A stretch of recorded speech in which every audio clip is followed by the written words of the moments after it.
Okay, this phone right here got the Best Smartphone Award 2024, and not just by us, but by the whole YouTube. And this right here is the next generation Vivo X300 series. And we have been covering Vivo X series from X70 5 years ago, but I've never seen people this hyped for a Vivo flagship. The comments, internet, Twitter, everyone is waiting for it. Now, we didn't want this to be a normal unboxing video from the studio. We wanted this video to end somewhere. So here is a photo from the iPhone 17 Pro Max, and here is the photo from the Vivo X300 Pro. Vivo just completely destroys the iPhone. So the question that has to be asked is, how good are these Vivo X300 flagship?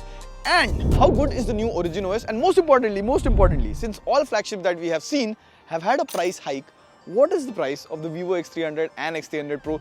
This is going to be a very interesting video. This is Prateek, you're already watching TechWiser. Let's click and go.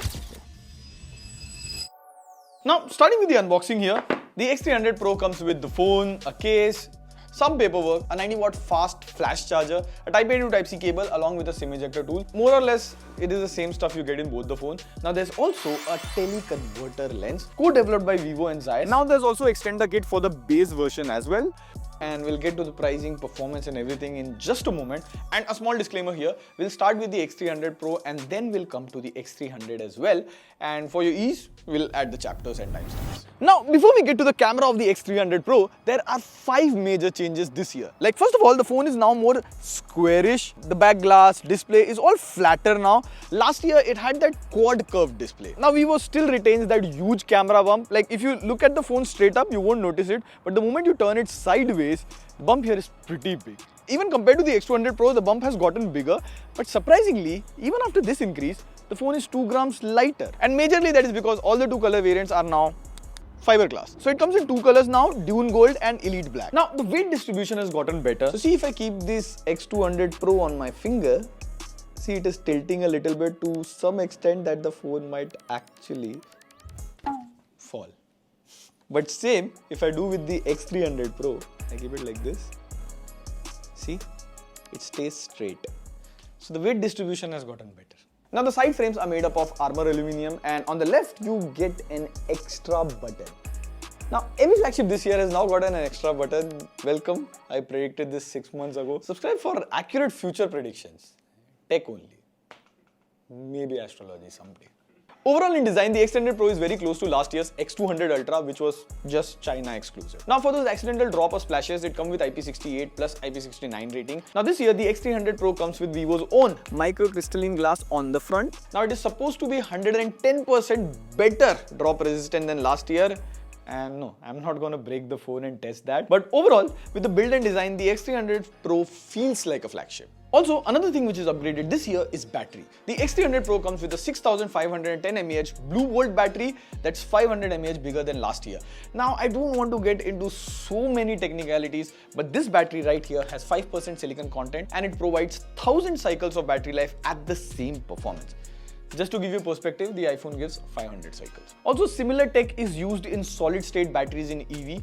And this battery can survive minus 20 degrees Celsius. Although you can survive or not, that's the bigger question. But all in all, I took a lot of photos, I visited a function, an entire day of clicking pictures, playing games and scrolling reels. I was getting 6.5 hours of SOT with 30% battery still left. It easily lasted me 1.5 days on a single charge. Now this thing sounds repetitive, but see, China is way ahead in battery tech and they have single-handedly just ended charging anxiety. In terms of charging, it supports 90-watt flash charging, so it takes about 30-40 minutes to top up the phone to 100%. Plus, there is also support for wireless charging and reverse wireless charging as well. Now, the third upgrade is on the front. The X300 Pro comes with a 6.78-inch 1.5K AMOLED display. The display can go down from 1 Hz all the way to 120 Hz. Even the brightness nits are same as the last year. There is support for HDR10 and HDR10 Plus on Netflix, which elevates the movie experience, and there are also dual stereo speakers. Now, a couple of features I found very unique. Like, there is custom brightness. So basically, you can go under display and turn this on. It will ask you a bunch of questions and you calibrate the display. And now, the display auto brightness will learn from your usage. So suppose some people like the display to be a bit bright in a dark room, it will learn that and behave the same way as you want. Like, you can customize the auto brightness. Also, the fingerprint sensor is ultrasonic, same as last year. But since ultrasonic fingerprint scanner don't use light, when you use a third-party screen guard, the speed gets slow or even sometimes they don't detect it. So now Vivo has partnered with third-party guard makers to make it compatible. So hopefully on Amazon, you should see better screen guards for Vivo flagships. Love this. Android makers should partner with third party to get better cases and better screen guards on Amazon. Now another major upgrade this year is software. This is the first Vivo phone to come with OriginOS out of the box based on Android 16. Now the overall UI is much better than FunTouchOS 15 and everything has changed. In lock screen, if you select flip cards and select 2 to 3 images, now whenever you tilt your phone, you can see all those images in such a smooth transition. Now there is a whole lot of customization. There's Origin Island as well. Now what's new here is your orders from Zomato, it comes here with live activity. Now we have seen this somewhere for sure, but Vivo has taken it to the next level. If I want to post a photo on Insta, just tap and select the photo, move it to the island, and you can directly post it into a story or your feed, and you're directly in the final step to post the photo. Also, you remember this extra button here? It's called the shortcut button. You can switch to silent mode on the torch, which we have seen in some phones. But here you can also set it up to open any particular action inside the app. Like I have set it to open QR scanner of Cred app, and this is very handy. And again, you get AI in the gallery, you get all the usual features, AI expander, everything. But one unique thing is AI eraser now works in live photos. So if I have to select the object to erase, and now it erases it in the entire photo series. Like, that's smart. Now we have already done a video on OriginOS. You can check that out from here. I am somewhere. Now, there are also some pre-installed third-party apps. I mean, I wasn't expecting them, but yeah, you can uninstall them easily. While all of this is good, there are also few bugs here and there that I found in my usage. First of all, when I start maps direction, it goes to the origin island, but even after the directions are ended, it continues to stay on the island. Plus, at times there was space for media player here in the notification shade while no media was playing in the background. But again, OriginOS is still very new in India, and given Vivo's track record with timely software updates, I believe they would fix these issues. Now, in terms of update, the X300 series will get 5 years of software updates and 7 years of security updates. Now, the fifth upgrade is quite obvious. You get a new flagship processor, the all-new MediaTek Dimensity 9500. It comes with only one RAM and storage variant, so that is also top of the line specs. Now, in benchmarks, in Antutu, it scores about 34 lakh. Next, we ran the CPU benchmark and the graph was all green. In 3D Mark Extreme stress test, the results are decent. Now, these are benchmarks. They don't tell you how the phone performs in real life. So for real life performance, we directly jumped into gaming. First, we played BGMI. You can play it at max at 120 FPS. The gameplay was smooth, no frame drops as such. Next, we played Delta Force. You can play it at 120 FPS in HD. Currently, this is the game that I'm playing quite a lot. It's very interesting to play. Plus, this is exactly what COD Warzone wanted to be. The gameplay here was smoother. We even pushed it further with Wuthering Waves. We kept all the settings high and it handled all the load without any issues. So overall, in terms of performance, flagships have gotten way better now, and you actually get flagship level performance here. Not for once I felt that I'm playing the game here on a camera-centric phone. Now the part most of you have been waiting for, camera. So the Vivo X300 Pro comes with a triple camera setup. The main camera is an upgraded Sony LYT-828 camera sensor. Also, you get a 200 megapixel Zeiss telephoto camera, which is also an upgraded version. And there's a 50 megapixel ultra wide angle camera. All of these camera lenses are Zeiss T-Star coated. Now on the front, you get a 50 megapixel selfie camera. It was 32 megapixel last year. It also supports autofocus. Now the photos from the camera are straight up fire.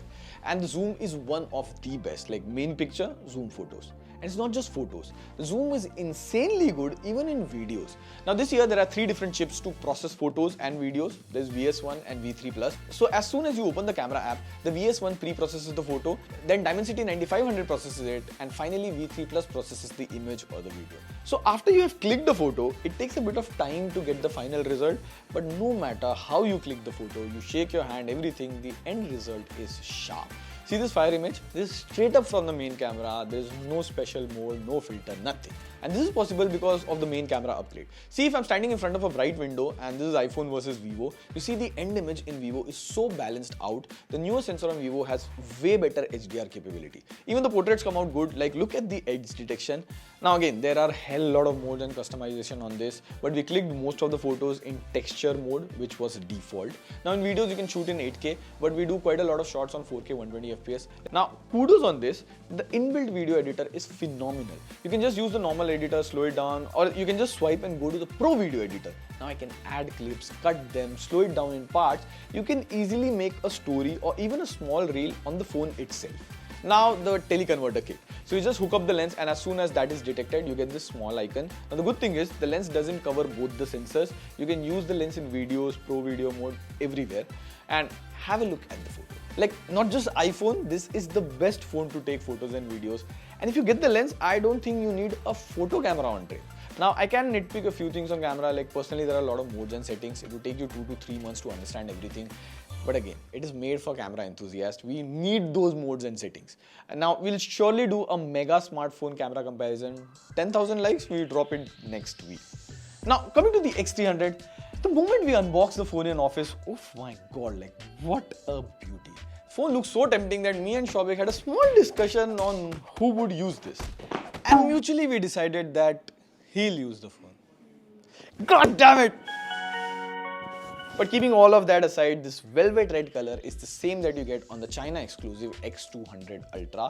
Now the moment you hold the phone in hand, it screams premium, plus the compact size makes it more grippy and easy to hold. Now for those accidental splashes, it has IP68 plus IP69 rating. Now this one comes with microcrystalline glass on the front, but it is supposed to be slightly less drop resistant. Now a lot of people don't know, you can use the same glass protection on all phones, but they don't tell you the thickness of the glass. So if you make the glass thinner, although the name is same, the strength reduces.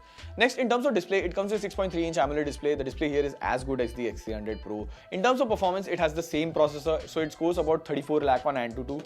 And in our experience of playing games, it was able to play Delta Force at 120 FPS. The gameplay was very good. It can even play Wuthering Waves at highest settings, but if you play for continuously 1 hour, the phone gets a bit warm due to the form factor. Battery wise, it has a 6040 mAh battery, and in our usage of playing games, clicking pictures, scrolling reels and all of that, it lasts 1.5 days on a single charge. And speaking of charging, it also supports 90-watt fast flash charging with 40-watt wireless charging and support for reverse wireless charging as well. Now coming to the most important part, cameras. It has a triple camera setup with Zeiss collaboration. It also has the T-Star coating similar to the X300 Pro. It clicks fantastic pictures. If you zoom in, there are enough details. Even the colors and light control are perfect. And in terms of skin tone, see, Indian skin tone varies from black to brown to white. Like, we took a lot of photos of our teammates. Whatever is the skin tone, it was closer to natural. Now in portrait mode, you get a lot of portrait effects. Most of the time, the camera was good, and the only area where this struggles is the zoom. Like, the photos of objects zoomed up looks good because the AI in the background does a good job, but whenever there is a text in zoom photo, the AI tries to reconstruct the text, which makes the text sometimes look gibberish. In terms of videos, the Vivo X300 can shoot in 4K 120 FPS max, and this is how the video and mic quality will be. Now the best part is, it also comes with portrait video mode and you can shoot in 4K 60 FPS. This is actually useful if you shoot videos for reel or short form content. On the front, it has a 50 megapixel selfie camera and it takes good selfies as well. Even from the front camera, you can shoot in 4K 60 FPS, so that is it. So this was about the all new Vivo X300 and Vivo X300 Pro. Now to answer the question, what's the catch here? Well, there is no catch here majorly. There are only some software bugs. I believe Vivo will fix it quickly. This is still far better than iOS 26. Like, let me show you. Hey Siri, call me ambulance. Okay, you'd like me to call you ambulance? Now it starts calling me an ambulance. Now coming to the pricing, see, all flagships have seen a price hike this year. So even the Vivo X300 is rumored to launch at 79,999. The Vivo X300 Pro is launching at 1,09,999. That's an increase of 10 to 15,000 from last year. The teleconverter kit is priced at 18,999 with flat 4K discount on the bundle offer or up to 10% instant cashback. That, I guess, is fair pricing for an external lens. And coming to the final question, should these phones only be known for the cameras? Well, the answer is no. If you see the X300 and X300 Pro, right from the build and design to software, performance and battery, it has got everything a flagship phone should have. The sale goes live on the 10th of December. In one of our last videos, we said that flagships in India are changing. The competition is very tough for the legacy brands here now. It's very hard to recommend an iPhone or Ultra over this. But one thing newer brands also have to understand is to make people switch to their flagships, what actually stops them is the resale value. If you see in the second-hand market, the price of an iPhone is way higher than Android phones. That is the only thing I believe that needs to be fixed. Then there would be no reason left for people to not consider these newer flagships. Let us know if you want us to do a long-term review of the base X300 or X300 Pro or a comparison of the X300 series with other phones. On that note, this is signing off. See you in the next video. Pew, pew, pew.